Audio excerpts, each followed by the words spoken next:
Hello mga kaprobinsyana, it's me again. Ano akong ginagawang negosyo? It's called Mini Donut and Graham Ball. Papakita ko yung mga ingredients. Meron tayong 3 plastic at ang isang tray. Bale, isang week ng gamitan to. Kasi kung pupunta ka pa ng bayan is sobrang mahal, kaya binuo ko na. At saka ipapakita ko na pala ang mga ingredients na binili ko. Gusto daw nang mag-join ng pusa. And pinapakita ko na ang mga ingredients and nag-selfie na rin ako. Nag-set aside na rin pala ako ng camera para meron ako ipapakita sa inyo. Itong sobrang laki na to is meron siyang, plastic pala niya na sobrang higpit kaya nahirapan akong buksan. At tatagalan talaga ako dyan para buksan lang kasi sobrang bigat nito.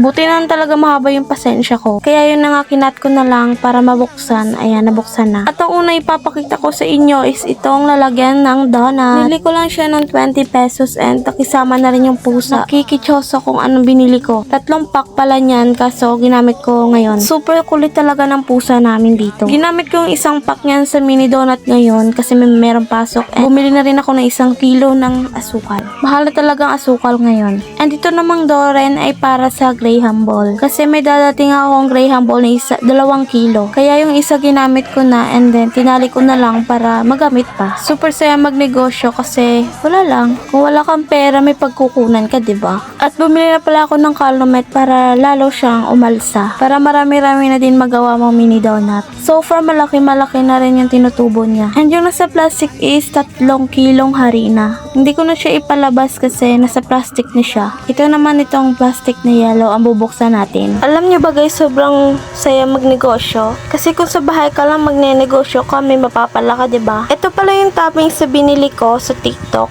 Ang dami kong binili sa TikTok ng toppings. Iba't ibang mga kulay ang binili ko para maging rainbow naman siya. Ang iba gamit na gamit ko, ang iba hindi pa. Kasi nagtitipid ako sa mga ingredients ko. Siyempre sobrang saya ko kasi araw-araw nauubos yung paninda ko. Hindi ako yung nagbebenta kundi yung kapatid ko sa school. Aminin nyo, kapag sa school kayo nagbebenta, ubos agad, diba? Mahihili kasi sa mga bata yung mga donut, mga ganyan kaliit. Basta low budget lang. I mean swak sa budget. Sorry pala may electric fan dito. Meron pa natira dito na iwan. Kaya sinabit ko muna siya. Bumili din ako ng marshmallow is 2 pack yan. Para hindi na ako bumili agad ulit. Hinahati ko sa 2 yung marshmallow na isa. Para matipid kasi 5 pesos lang naman yung Graham Ball. So ayun nga, pinasok ko nga ulit para magamit ko naman bukas. Sino hindi matutuwa kapag ubos lahat ng benta, diba? Ito naman yung kalahating tray na itlog. Kasi kung pa isa-isa ka bumili, edi mahal ka, diba? Binilang ko pala yung itlog para sure na papakita ko sa inyo. So for 15 pieces naman siya. Sobrang dami na kaysa bumili ka ng 10-10 isa, diba? At malaki na rin yung pupuhunan mo dito kahit sa mini donut lang. So ayan, tapos na ako magpakita ng mga ingredients ko. So ngayon may update ko na lang kayo mamaya. Ito pala yung mga donuts ko na ginawa. Wow. Sa success kasi, una ko kasi palpak. Ito yung ngayon. Ito yung una, ang before. At ito naman yung after. O, diba? Ang ganda. So guys, babalikan ko na lang kayo kapag dumating na yung kapatid ko. At ipapakita ko sa inyo yung pera na naubos. Bye!